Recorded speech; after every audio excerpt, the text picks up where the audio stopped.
자, 여러분 안녕하십니까? 자, 기출변형 800제로 끝내는 공기업 경제학 제9편 국제무역론 시간이 되었습니다. 자, 국제무역론 편에서는요, 무엇을 다룰 거냐면 이런 것들을 배울 거예요. 자유무역에 대한 어떤 이득과 효과. 우리가 국가 간의 교역이 국제무역이 되는 거잖아요. 그랬을 때 뭔가 남는 게 있으니까 국가 간의 교역을 한다라고 생각하시면 되겠습니다. 그러면 누가 어떤 나라가 수출 국가가 되고 어떤 나라가 수입 국가가 되는가? 요거에 대한 얘기가 바로 비교 우위를 가지고 얘기를 할 겁니다. 그랬을 때 국가 간의 교역을 했는데 그 교역이 어떤 조건 하에서 말 그대로 남는 게 있을까? 조건이라는 게 우리가 살펴볼 것이고요. 그다음 이제 현대무역 이론과 뭐 관세 및 쿼터 여기까지는 이제 국가 간의 자유무역을 칭송하는 거라고 하면요. 때로는 상황에 맞춰 가지고요. 관세라든가 쿼터처럼 국가 간의 무역을 억제하는 결과를 초래하게 되는데 자, 그렇게 됐을 때 역시 경제학 입장에서 봤을 때는 별로 사회적 후생 손실이 생겨서 별로 좋지 않습니다. 그래서 여기는 데드웨일 로스가 발생한다. 이런 거 중심으로 보시면 되겠어요. 그리고 자유무역을 하게 되면 어느 한 나라가 잘 나가고 어느 한 나라가 피해를 보는 게 아니라 두 나라 모두 윈윈이라는 이득을 얻게 된다라고 보시면 될 것 같습니다. 자, 먼저 자유무역에 대한 이득과 효과를 살펴볼 텐데요. 자, 이거 기본 강의 때 우리가 했었는데요. 이렇게 정리를 해 두세요. 두 나라가 있어요. 그랬을 때 어떤 한 나라는 다른 나라보다 이렇게 좀 더 가격을 좀 더 싸게 생산하는 나라가 있습니다. 이 두 나라야. 자, 이 나라는 이 X제라는 요 Q라고 할까요? 요 재화에 대해서 가격이 좀 비싸게 생산을 하게 되는 거예요. 이게 가격이 도메스틱 가격이 요렇게 A라는 나라는 이렇게 돼 있고 이게 A국이야. 여기는 B라는 나라가 되겠습니다. B 나라의 도메스틱 가격이 되는 거예요. 자, 그때 국제시장에서의 가격을 보니까 쭉 이렇게 결정이 되는 거야. 자, 이게 월드 가격입니다. 이렇게 형성이 돼 있는 거죠. 자, 그러면 이렇게 두 나라가 있을 때 이 나라는 국제시장에 이 월드 가격이야. 국제시장에서 형성된 가격이에요. 국제 가격이라 할게요. 세계 시장에서의 가격보다 더 싸게 생산하니까 이 나라는 어떻게 되냐면 수출 국가가 돼. 수출 국가가 되고 수출량이 이렇게 되는 거예요. 수출량이 이만큼이 되고 이렇게 두 나라가 있으면 바로 이 나라는 요게 바로 네, 수입량이 되는 겁니다. 네, 이해하시겠습니까? 이렇게요. 자, 그러면 이 나라가 수출 국가가 되고 수입 국가가 돼서 수출 국가 입장에서 얻게 된 이득이 어떻게 됩니까? 하면 이게 바로 수출을 통한 이득 이렇게 보시면 돼. 자, 이거는 수출을 통한 이익이다. 이렇게 보시면 되겠고요. 자, 수입 국가는 이렇게 수입을 통해서 물건을 더 싸게 물건을 살 수 있는 거야. 그래서 이 두 국가 모두 윈윈 되지만 그 중에서 여기선 소비자 잉여가 여기 보시면 알파와 베타라고 하면 소비자 잉여는 알파 플러스 베타만큼 증가하는데 생산자 잉여는 여기 나와 있는 것좀 가격이 싸지니까 알파만큼이 줄어들어요. 자, 그래서 결국 궁극적으로는 베타만큼의 수입을 통한 이익이 발생한다. 이렇게 보시면 될 것 같습니다. 네, 이해하시겠죠? 자, 자유무역에 대한 이득 효과 이렇게 보시면 되겠어요. 자, 703번 문제 해서 난이도 중으로 했는데 한번 풀어보도록 하겠습니다. 자, A국의 구리에 대한 국내 수요 곡선이 이렇게 있고요. 수요 곡선입니다. 국내 공급 곡선은 이렇게 되어 있습니다. 국제시장 가격이 오라고 하면은 A국의 구리업체의 판매량과 수출량은 얼마가 됩니까? 이렇게 찾는 거예요. 여러분들이 해보셔야 돼요. 우선 첫 번째는요. 수요 곡선과 공급 곡선을 우선 찾아야 돼. 여기가 Q라고 하면 수요 곡선이 이렇게 있죠. 자, 이거 뭐 P로 바꿔도 되고 Q로 놔둬도 됩니다. Q는 12-2P 이렇게 돼. 공급 곡선은 이렇게 돼 있습니다. Q는 P 이렇게 돼 있어요. 자, 이거 두 개 각게 놓고 푸시면 어떻게 될까요? 각게 놓고 푸시면 QQ 이렇게 되는 거죠. 그러면 P가 1, 2 들어가면 되니까 P는 12-2P 이렇게 돼서 3P는 12 이렇게 되니까 P는 4 이렇게 됩니다. 이해되시죠? 자, 그럼 국제시장에서의 가격은 국내 시장에서의 가격은 4 이렇게 돼요. 자, 근데 국제시장에서의 가격이 얼마라고요? 5래요. 5래. 그러니까 이게 월드 가격이 5로 이렇게 가격이 책정돼 있는 거예요. 자, 그러면 국내 시장에 생산하는 공급업체 입장에서는 시장이 넓어졌어. 해외도 팔 수 있어. 근데 국제시장에서는 5에 팔 수 있어. 그러면 국내 시장에 판매하는 건 이만큼이 되고요. 국내 소비자들은 가격이 올라가니까 소비량이 이렇게 감소하게 되죠. 자, 5를요. 여기 수요국수에 집어넣어봐. 그럼 5를 여기다 집어넣으면 520 해가지고 12에서 10을 빼면 2 이렇게 돼요. 그럼 이게 국내 소비량이 되고요. 자, 공급자들은요. 가격이 5니까 5를 집어넣으면 여기까지가 됩니다. Q가 5가 돼요. 이게 생산 공급량이에요. 그러니까 이게 국내 소비량이 되는 것이고 국내 소비량이 되는 것이고 네, 이해되시죠? 이게 국내에서 생산량이 되는 거야. 공급량, 수요량이고 공급량입니다. 아니 국내에서 공급은 이만큼 했는데 5개 했는데 소비는 3밖에 안 됐어. 자, 그렇게 되면 어떻게 돼? 이만큼 국내에서 소비하고요. 이 차이만큼이 어떻게 돼? 이 차이만큼이. 그쵸? 수출량이 된다. 이렇게 보시면 될 것 같습니다. 수출량은 얼마나 된다? 그쵸? 여기 나와 있는 것처럼 5에서 2를 뺀 만큼이 수출량 3. 국내 판매량은 2. 이렇게 되겠죠. 아셨죠? 네, 그렇게 정리를 해 보시면 되겠습니다. 여기서 하나 더. 자, 그러면 이렇게 수출과 수입을 통해서 어떤 교역을 통한 수출국가의 이득은 어떻게 됩니까? 라고 하면 원래는 소비자 잉여가 어떻게 돼요? 소비자 잉여가 이렇게 됐을 거고요. 생산자 잉여가 이렇게 됐었을 거야. 교역이 없었을 때. 근데 교역이 생기면 가격이 올라가면서 소비자 잉여는 이렇게 줄어들어요. 여기 나와 있는 것만큼 소비자 잉여가 감소합니다. 이해 가시죠? 근데 생산자 잉여가 증가한다고요. 생산자 잉여가 원래 이만큼 있었는데 이렇게 증가하니까 이만큼의 생산자 잉여가 증가하게 되는 것을 알 수가 있어요. 이렇게. 생산자 잉여가 이렇게 증가하게 되는 것을 알 수가 있고요. 그 결과 여기 나와 있는 이 삼각형만큼이 바로 네, 후생 이득이다 라고 보시면 되겠습니다. 네, 이해하시겠죠? 교역을 통한 이득, 그것도 잘 체크해 두시죠. 자, 707번 문제에 좀 이렇게 앞에 한 걸 다 아우를 수 있는 문제를 해서 여기 넣어놨습니다. A국은 세계 철강 시장에서 무역을 시작했습니다. 무역 이전과 비교해서요. 무역 이후에는 철강 시장에서 발생하는 현상으로 옳은 것을 모두 고르면 단 철강 시장에서 A국은 가격 수용자이며 이게 가격 수용자라는 것은 이제 소국이라는 얘기예요. 소국으로 국제시장에서의 세계시장의 가격을 변화시킬 수 없는 거. 자기가 생산을 더 하거나 줄이거나 해가지고요. 이게 뭐 생산량이 가격이 변화가 없는 거야. 소국으로 국제시장에서 형성된 가격에 영향을 줄 수가 없다. 이렇게 보시면 네, 될 것 같습니다. 오케이, 이해되시겠죠? 가격 수용자이며 세계 철강 가격은 무역 이전 A국의 국내 가격보다는 훨씬 더 높게 된다. 그러니까 이제 세계 시장의 세계 철강 가격은 A국이 국내 가격보다 높으니까 이 나라 어떻게 돼요? 세계 시장의 가격이 국내 시장의 요 A국인의 가격보다 더 높으니까 국제 시장에서의 가격보다 더 싸게 생산할 수 있는 거야. 그래서 더 싸게 생산이 가능합니다. 가능해서 이게 그러니까 수출국가가 되는 거죠. 그래서 수출국이 된다. 이렇게 보시면 될 것 같습니다.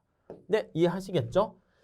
자, 또 무역과 관련된 거래 비용은 없다. 뭐 얘기를 심플하게 하기 위해서 그렇다라고 보시면 되겠습니다. 자, 옳은 것은 이렇게 보시면 국제시장에서 수출국가가 되는 거야. 그러면 기본적인 그림은 어떻게 돼요? 이렇게 되는 거지. 앞서 살펴본 것처럼 국제시장에서의 가격이 월드 가격이 이렇게 있는데 도메스틱 국내 시장에서의 가격은 더 싸게 이렇게 생산을 하게 되는 거야. 자, 그러면 이 국가가 만약에 교역을 하게 되면 첫 번째요. A국의 국내 철강 가격은 세계 가격보다 높아진다? 아니, 높아지는 게 아니라 국제시장 가격으로 이렇게 수렴하게 되는 거예요. 이해하시겠죠? 가격이 올라가면 첫 번째 우리 앞에서 본 것처럼 가격이 비싸지니까 국내 소비자 잉여는 감소해요. 생산자 잉여는 증가해. 자, 요거는 마이너스고요. 요거는 플러스인데 근데 국가 전체적인 잉여는 어떻게 됩니까? 라고 하면요. 이 플러스가 마이너스보다 커. 그래서 전체적인 총 잉여는 증가한다고 그랬죠. 감소한다가 아니야. 그래서 이만큼 증가한다고 제가 말씀을 드렸습니다. 그래서 먼저 눈에 탁 띄는 맞는 것들은 뭐가 있습니까? 하면 디귿, 리을, 기억은 틀려요. 미음도 틀리고, 그래서 미음도 틀리고 이렇게 해서 니은, 디귿, 리을. 국내 철강의 거래량은 감소하죠. 왜냐면 원래 이만큼이 있었는데 이게 뭐 10개라고 할게요. 가격이 올라가니까 국내에서는 뭐 5개로 이렇게 줄이게 되고요. 아니 그러면 국내 판매량이 5개로 줄게 되면 어떡합니까? 걱정 마세요. 해외 시장에 이렇게 판매할 수 있기 때문에 뭐 12개 이런 식이 되기 때문에 이게 바로 수출량이다. 이렇게 보시면 되겠습니다. 네, 이해하시겠죠? 이게 이제 가장 기본적인 문제니까 좀 잘 보시면 될 것 같습니다. 자, 요 정도 봐주시면 되겠고요. 그 다음에 이제 우리 두 번째로 비교의 판정과 교역 조건 한번 보도록 하겠습니다. 어느 나라가 수출을 하는 나라가 될 것인가 그런 것들을 볼 것인데요. 우리가 이제 처음에 우위 얘기할 때는 아담 스미스의 절대 우위 가설 이거를 얘기하죠. 아담 스미스의 절대 우위론 이렇게 얘기합니다. 이건 말 그대로 절대적으로 비용이 싸게 먹히게 되면 우위에 있다 이렇게 보시면 되겠고요. 자, 그 다음에 데이빗 리카르도의 비교 우위론 요게 있습니다. 비교 우위론. 네, 이렇게요. 비교 우위라는 것은요. 기회비용 가지고 판단하는 거야. 그래서 기회비용을 가지고 기준을 가지고 판단하는 겁니다. 그래서 어느 한 나라가 A와 X와 Y 제 모두 절대 우위가 있을 수 있지만 비교 우위는 모두 다 가질 수는 없어요. 그래서 요거는 어느 한 나라가 어느 한 국가가 X랑 Y 모두에서 X와 Y 두 제어가 있으면 모두에서 비교 우위는 가질 수 없어요. 우위는 모두에서 없어. 가질 수가 없어. 이렇게요. 그러니까 손흥민 선수가 축구도 잘하고 경작도 잘한다 합시다. 근데 손흥민 선수가 축구와 경작을 동시에 할 수 있다? 안 된다니까요. 축구를 하게 되면 경작을 포기해야 되고요. 경작을 하게 되면 축구를 포기해야 돼. 손흥민 선수 같은 경우는 어떤 거를 포기했을 때, 어떤 걸 했을 때 마음이 더 아플까요? 그게 바로 아쉬움이야. 아까운 거야. 기회비용입니다. 그러니까 손흥민은 경작을 공부하게 되면 그 축구를 못하게 되는 거니까 아쉬움이 더 커. 그러니까 둘 중에 하나만 하게 되면은 그쵸. 축구를 하고 경작은 저한테 양보를 해야 되는 것이죠. 무슨 말씀인지 아시겠죠? 그렇게 보시면 돼. 자, 그래서 이게 교육 조건으로 바꿔가지고 이제 기회비용으로 바꿔가지고 교육 조건 판단하는 거, 애곡을 보는 건데요. 문제를 가지고 우리가 한번 풀어보도록 하겠습니다. 자, 이게 가장 스탠다드한 문제입니다. 708번. 이게 난이도 상으로 한 거는 많이들 힘들어 하세요. 그래서 제가 말씀드리는 대로 약간 편법 공식으로 우리 생각해 주도록 하시죠. A 국가와 B 국가는 디지털 TV와 의복을 생산하고 있습니다. 두 상품의 생산에는 다음 표에서 제시한 바와 같이 노동시간이 투입이 되고 있어요. 이게 노동시간이라고 보시면 되겠습니다. 두 국가 사이의 무역에 대한 설명 중 옳지 않은 것은 이렇게 되어 있습니다. 여러분 이게 A국은 뜻이 뭐냐면 시간으로 해도 되고 노동자 수로 해도 돼. 노동자 수라고 할게요. TV를 생산하는데 10명이 달라붙어야 생산해. 근데 B국은요 20명이 달라붙어야 생산을 하는 거야. 그러니까 절대우위적으로 따지게 되면은 여기 나와 있는 것처럼 A국이 더 적은 노동시간, 노동자를 투입하니까 절대우위가 있어요. 의복도 보면 A국은 4명이 달라붙어서 옷을 하나 만듭니다. 이 숫자가 노동자 수 아니면 노동 시간이잖아요. B국은 5명이 달라붙어야지 옷을 하나 만들어냅니다. 자, 그러니까 이 경우에는 어떻게 되냐면 디지털 TV에도 A국이 훨씬 더 절대적으로 우위에 있고 의복도 A국이 더 절대적으로 우위에 있습니다. 자, 그래서 A국은 이때 살펴봤을 때 절대 우위는 우위 측면에서는요. 여기 나와 있는 것처럼 TV와 의복 모두에서 절대 우위가 있다 라고 보시면 될 것 같습니다. 이해 가시죠? 자, 근데 우리가 보려고 하는 것은 비교 우위를 찾으려고 하는 겁니다. 상대적으로 이걸 찾으려고 하는 거야. 자, 그럼 비교 우위는 어떻게 찾습니까? 하면 이렇게 노동이면 파고드세요. 이렇게 여기 약간 꽃갱이 이것처럼 있잖아요. 네, 그렇게 생각하시면 돼요. 이게 때로는 가끔 Q로 나오거든요. 그럼 노동으로 바꾸실 필요 없고요. 올라타세요. 이 방법을 사용하시면 좋겠습니다. 자, 그럼 이렇게 하면 안 돼. 이렇게 하셔야 돼. 왜냐면 A국이 손흥민이 축구를 할까 경작을 할까 이렇게 고민을 하는 거죠. A국이 TV를 생산할까 의복을 생산할까 그렇게 고민을 하는 거죠. 자, 그러면 TV 생산에 따른 기회비용을 의복으로 표현하면 이게 밑으로 파고들면 돼요. 4시간이 파고들면 돼요. 4분의 10. TV를 기준으로 했을 때 의복의 기회비용을 TV로 표현하면 저 10이 밑으로 파고들면 됩니다. 10분의 4. 이해 가십니까? 자, 그 다음에 이것도 볼게요. 자, TV에 대한 B국의 기회비용을 의복으로 나타내면 5가 밑으로 파고들어요. 5분의 20. 밑으로 파고들어요. 20분의 5. 이렇게 보시면 될 것 같습니다. 아시겠죠? 오케이. 자, 그러면 이렇게 돼 있어. 자, 그러면 우리가 그 다음 살펴볼 거는 뭐냐면 이게 기회비용이 싼 걸 찾는 거야. TV 입장에서는 A국이 4분의 10인데 B국은 5분의 20이야. 어디가 더 쌉니까? 얘가 더 싼 거 아니야? 그쵸? 훨씬 더 싸고요. 얘는요, 10분의 4보다는 20분의 5가 더 싸니까 얘가 더 싼 거야. 그러니까 비교 우위로 따지면 A국은 비교 우위를 기준으로 보시면 우위는 여기 있는 것처럼 TV에 비교 우위가 있고요. B국은 비교 우위가 네, 여기 의복에 있다라고 보시면 될 것 같습니다. 의복에 있다. 이렇게. 네, 이해 가시겠죠? 그렇게 정리하시면 되겠습니다. 자, 이렇게 보시면서 문제 답을 한번 찾아볼게요. 옳지 않은 것은 이렇게 돼 있어요. 먼저 3번부터 볼게요. 자, 우리가 B국가에서 의복 한 단위 생산의 기회비용은 B국가에서 의복 한 단위 생산의 기회비용은 어떻게 된다? 얘 이거야. 디지털 TV 0.4, 20분에 여기 나와 있는 것처럼 5 이렇게 되는 겁니다. 아시겠죠? 그러니까 0.4가 아니네. 틀렸습니다. 그대로 이렇게 보시면 될 것 같고요. 다음 1번 볼게요. A국가에서 디지털 TV 한 단위 생산의 기회비용은 A국가에서 디지털 TV 하나 생산할 때 기회비용, 이게 기회비용으로 바꿔놓은 거야. 4분의 10, 4분의 10이 2.5죠. 그러니까 4분의 10이다. 2.5다. 맞고요. 천천히 잘 봐주세요. 다음에 2번. A국가는 TV와 의복에서 모두 절대 우위가 있다. 맞죠? 모두 그냥 절대적인 금액으로 따지면 훨씬 더 싸게 되는 거야. 오케이. 맞고요. 다음 4번. B국가는 의복 생산에서 비교 우위가 있다. B국가는 여기 보시면 의복에 비교 우위 있다. 맞죠? 의복에 비교 우위가 있고요. A국가는 TV에 비교 우위가 있습니다. 다음에 5번. 디지털 TV 한 단위와 의복 3단위를 교환하는 교역 조건이면 자, 이게 TV 하나랑 의복 3개를 교환하는 거야. 이 교환 비율을 우리가 따질 겁니다. 자, 그러면 이 교역 조건은 어떻게 합니까? 라고 하면요. 국제시장의 가격인데 자, TV를 기준으로 할게요. 그럼 TV를 기준으로 하고 의복을 기준으로 할게요.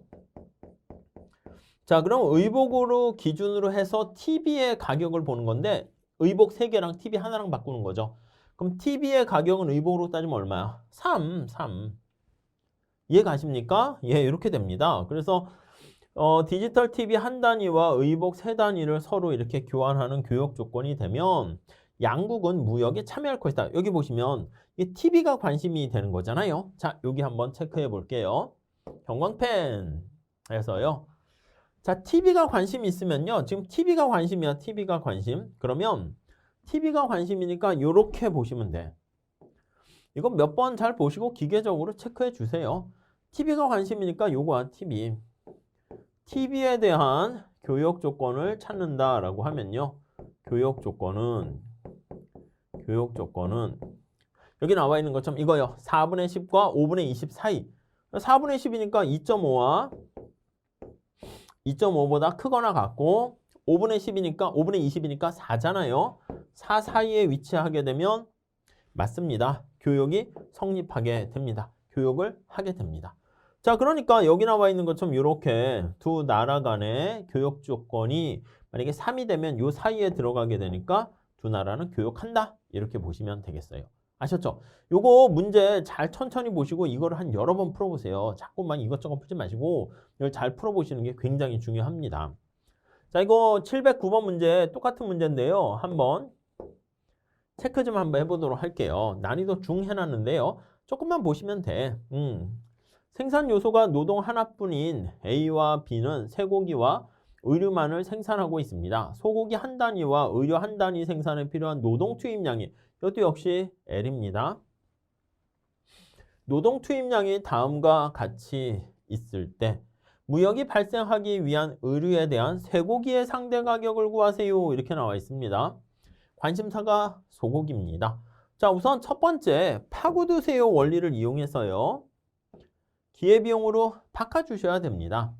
자, 파고드세요 하게 되는 거니까 이렇게 봐야 돼요. 기회비용으로 바꿀 때는 절대우위로 따져보면 어떻게 돼? 이 숫자 그대로 하면 돼. 노동이기 때문에 A국가가 쇠고기에서 절대우위가 있고 의류에서도 A국가가 절대우위가 있습니다. 그래서 절대우위 측면에서 봤을 때는 절대우위 측면에서는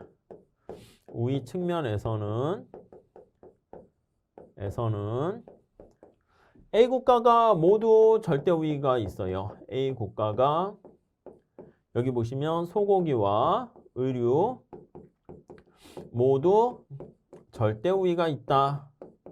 이렇게 있습니다. 네, 이해하시겠죠?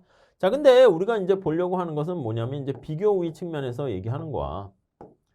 비교우위 측면에서는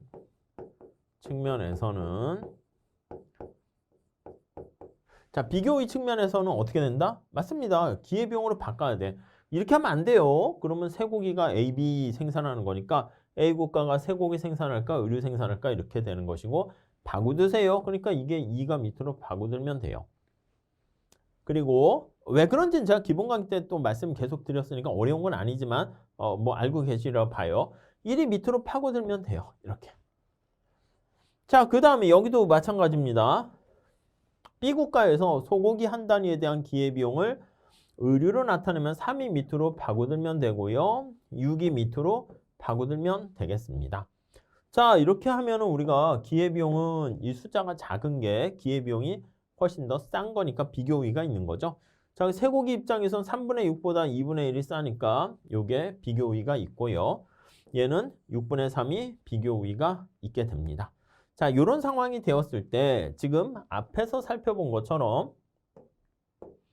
자, 여기요. 쇠고기의 상대 가격 조건은 이렇게 돼 있어요.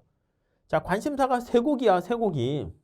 쇠고기를 기준으로 해서 우리가 기회비용을 나타낸 거죠. 의류가 밑에 분모에 들어가는 거야. 여러분 다시 한번 생각을 해보세요. 무슨 말씀이냐면 우리가 미시경제 처음 할 때 하는 얘기야. 여러분 이거 PY분의 PX가 뭐예요? 이게 만약에 이게 200원이고요. 요게 100원이다 해서 얘가 두 개 되면 이게 뜻이 뭐야 이게? 아니 시장에서 X제 가격이 Y제 가격보다 2배 비싼 거잖아. 200원이니까. 이 얘기는 뭐냐면 X를 내가 하나 구입을 하려고 하면 Y를 몇 개 포기한다는 거야. 2개 포기한다는 거니까요. 요거 나타내는 숫자 2가 바로 뭐냐면 관심사가 X예요. 관심사 X의 기회비용을 y로 표시해서 나타내는 거예요. 표시를 해서 나타내니까 2다 이렇게 되는 거죠. 이해 가십니까? 그럼 이걸 쇠고기에 대한 기회비용을 뭐로 나타낸 거예요? 의류로 나타낸 거 아니겠습니까? 그러니까 이게 지금 이거야. 쇠고기에 대한 기회비용을 의류로 나타내는데 상대 가격 조건은 그러니까 2분의 1보다 크거나 같고 3분의 6보다 작다 해가지고요. 여기 나와 있는 것처럼 이거에 해당하는 걸로 보시면 될 것 같습니다. 이해 가시겠죠? 그래서 이렇게 빨리 좀 구하셔야 돼요. 아셨죠? 만약에 시험 문제 의류에 대한 기회비용을 구하세요. 교육 조건 구하세요. 그럼 이거야. 6분의 3보다 크거나 같고 2보다 작거나 같다. 이렇게 보시면 되겠습니다. 자, 그 다음에 이제 현대무역 이론 한번 살펴볼게요. 현대무역 이론은요. 보통은 우리가 얘기할 때 난이도가 좀 높은 것은 핵쇼올린 정리를 얘기합니다. 핵쇼올린 정리라고 얘기하는데요. 핵쇼올린 정리. 자, 핵쇼올린 정리는 바로 뭐냐면 어떤 한 나라가 좀 뭔가 요소 집약도가 높은 상품을 생산한다는 거예요. 자, 여기 A국이 있다라고 할게요. A국은 노동자가 많고 자본이 좀 부족해요. A국은 노동이 풍부합니다. 노동이 풍부국이야. 풍부국으로. 자, 그럼 X제가 있는데 X제가 쌀이고요. Y제가 컴퓨터라고 할게요. 컴퓨터는 뭔가 기계를 좀 많이 써서 우리가 생산하는 거잖아요. 쌀이 좀 뭔가 노동력을 많이 써서 사용한다고 할게요. 자, 그러면 A국은 어떤 거에 비교 우위가 있습니까? 하면 살짝 보시면 B국은 오히려 노동보다는 자본이 풍부합니다.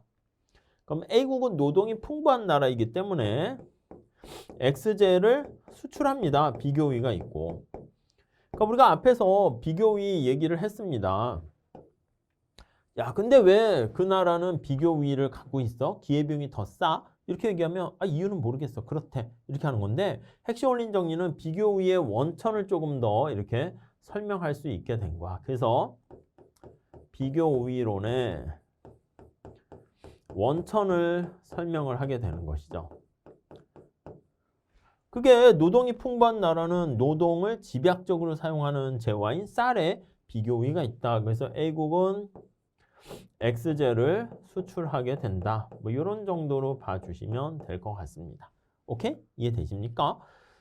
자, 그런데 이제 여기서 조금 더 나가요. 핵쇼올린 정리만 보는 게 아니라 요거와 레온티에프 역설 이것도 이제 보게 됩니다.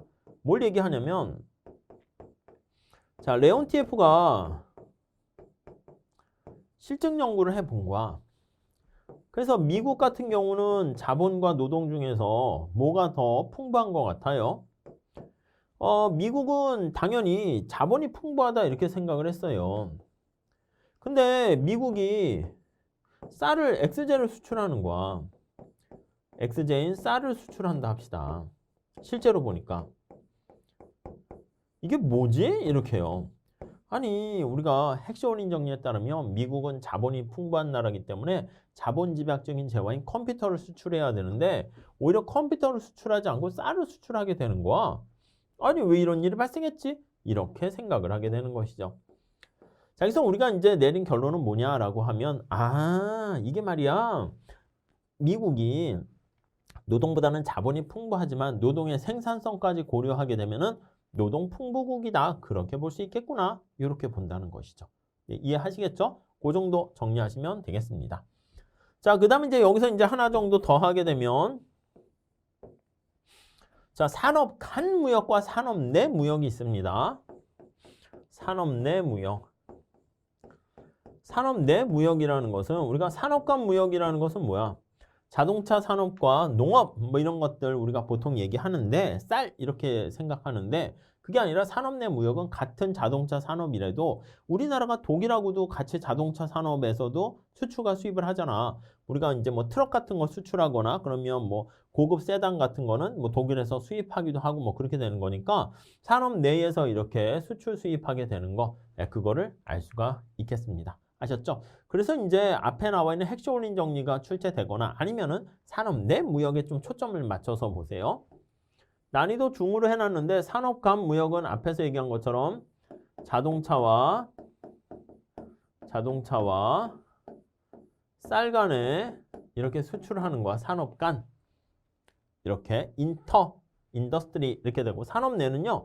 같은 자동차야. 자동차도 이제 특성이 여러 개 아니겠습니까? A라는 자동차와 자동차 B 뭐 이렇게 프리미엄 자동차와 약간 그냥 중저가 자동차 세단이라도 수출 수입할 수가 있게 됩니다. 뭐 그렇게 보시면 되겠죠. 이거는 뭐 때문에 발생하는 거야? 여기 나와 있는 것은 이게 원천이 바로 비교 우위론 때문에 발생하는 거야.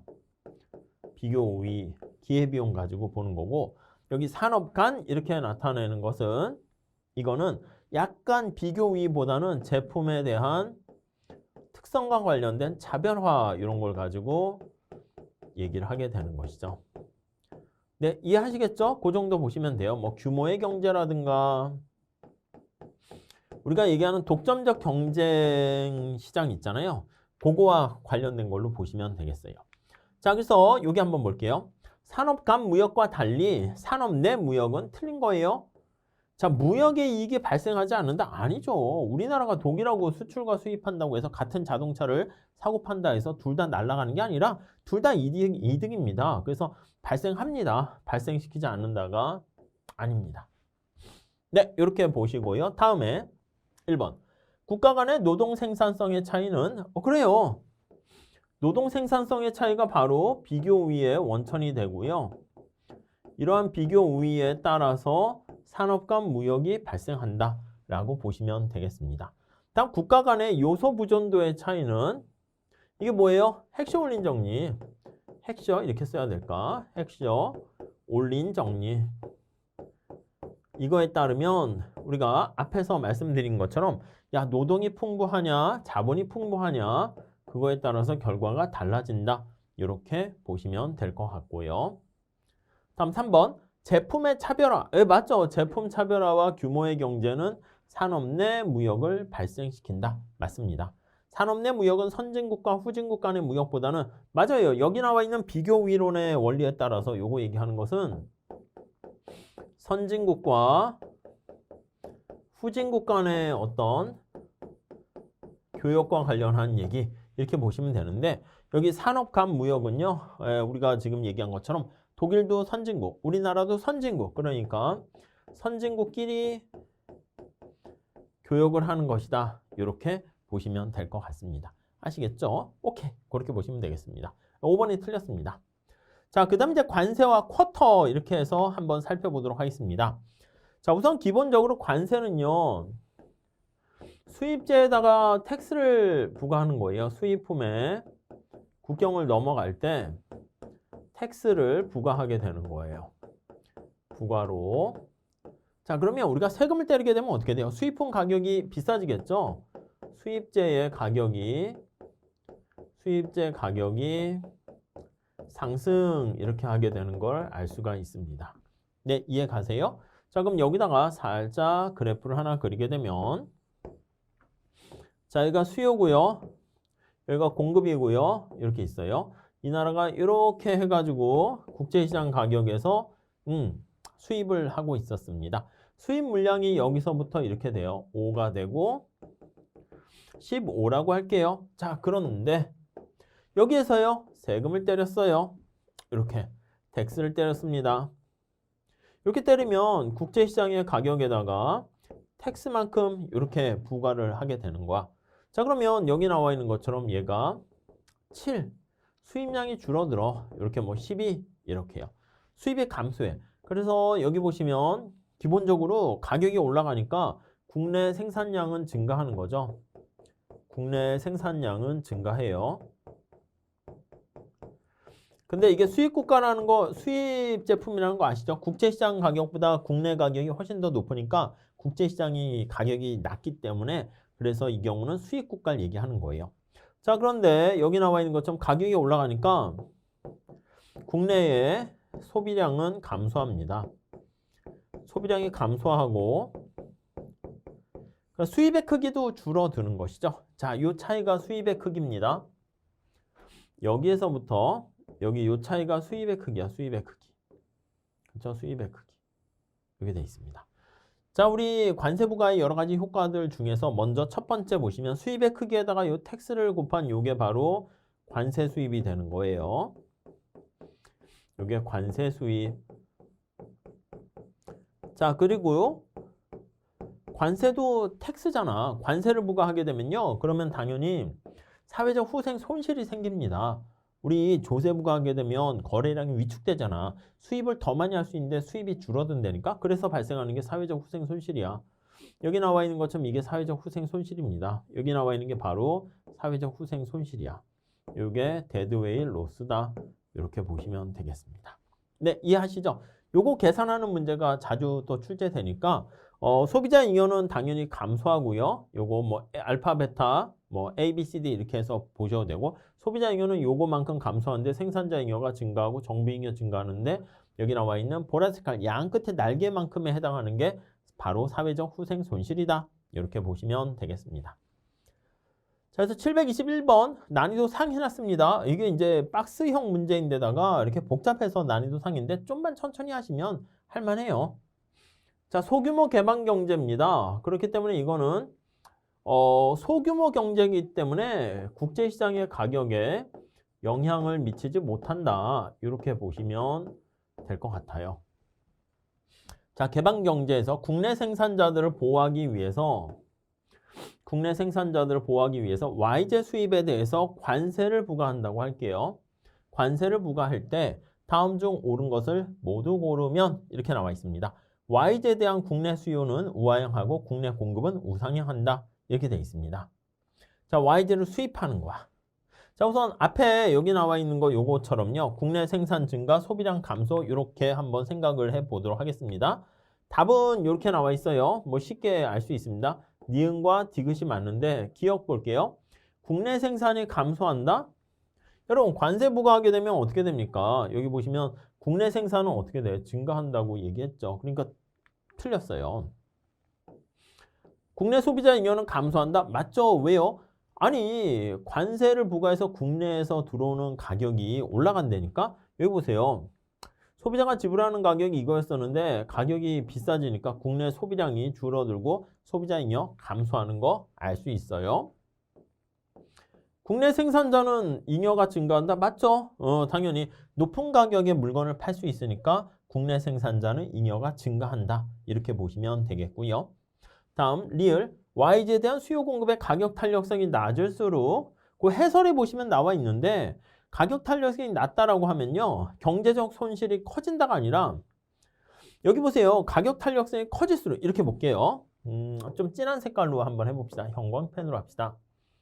이렇게요. 아니 국내 수요 곡선의 탄력성이 작아진다라고 하면 이렇게 되는 거야. 탄력성이 작아지면 이렇게 되는 거야. 그럼 사회적 후생 손실이 어떻게 됩니까? 여기서부터 이렇게 되니까 이 삼각형 크기가 이렇게 해서 더 보라색깔보다 더 좀 작아지게 되는 거예요. 그래서 이게 가능한 한 이 기울기가 완만하게 되면 완만하게 될수록 사회적 후생 손실이 커지고요. 가파르게 되면 이게 거래량 감소하는 게 좀 작아지기 때문에 사회적 후생 손실이 커지는 게 아니야. 그래서 가격 탄력성이 낮을수록 뭐라고요? 그렇죠. 가격 탄력성이 낮을수록 이렇게 얘기하면은 디맨드 곡선의 기울기와 그리고 공급 곡선의 기울기가 가파르다라는 거에 생각하시면 되겠습니다. 가파르기 때문에 그럴수록 경제적 손실이 커지는 게 아니라 작아진다. 이렇게 얘기를 하셔야 되는 것이죠. 그래서 답은 니은 디귿이 맞고 기역 리을이 틀렸다. 이렇게 보시면 되겠습니다. 자, 하나만 더 볼게요. 자, 이거는 출제 예상인데 난이도가 올라가게 되면요. 약간 이렇게 식을 넣어가지고 계산하세요를 물어볼 수가 있어요. 그래서 이거는 여러분들이 좀 천천히 그 해설에 나와 있는 그림 보고 풀어보셔야 돼. 개방경제에 있는 A국은 세계시장에서 의류 한 벌을 10달러에 수입할 수 있다. 이게 바로 국제시장의 가격 이렇게 돼 있습니다. 공급 곡선은 이렇게 돼 있고요. 수요 곡선은 이렇게 돼 있다.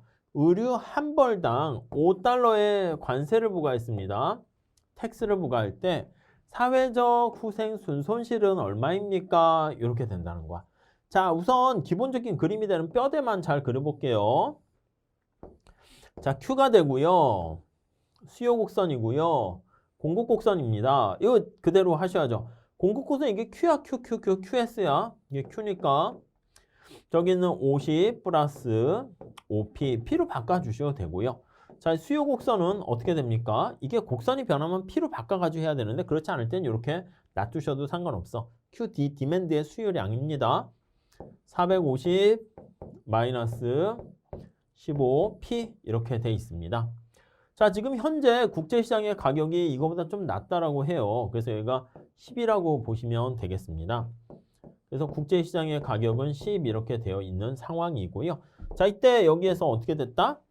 단위당 우리 한 벌당 5달러의 세금을 때렸어. 관세를 부과하게 되니까 이렇게 올라간 거야. 여기가 15 해서 올라갔습니다. 그래서 국제시장의 가격에다가 T 이렇게 되니까 15 이렇게 되는 거 알 수가 있어요. 자, 이렇게 관세를 부과하게 되었을 때 A국에 미치는 사회적 후생 순손실은 어떻게 됩니까? 하면 어떻게 돼요? 이거 구하는 거지, 이거. 여기 색깔 이렇게 할까요?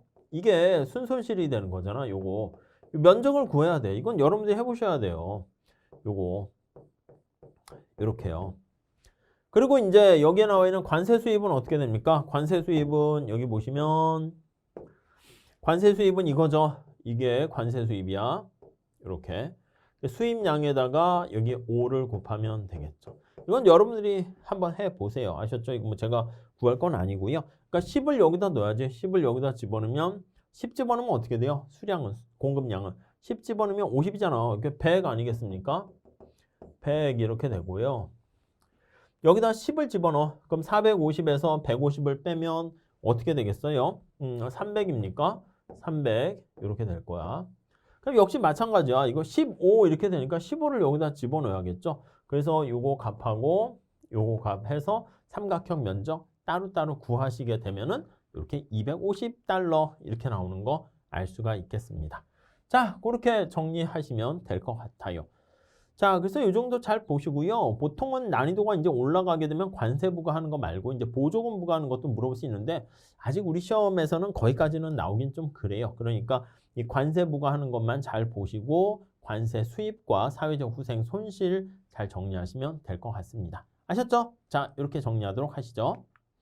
자, 이렇게 해서요. 국제무역과 관련해 가지고요. 우리가 자유무역이 가져다주는 이득, 비교우위론 찾는 거. 그 다음에 관세부과 효과 이렇게 봤는데 그렇게 토픽 3개를 중심으로 잘 정리를 해두시면 충분합니다. 자, 마무리 잘 해주시고요. 다음 시간에는 국제금융론 같이 공부하도록 하겠습니다. 감사합니다.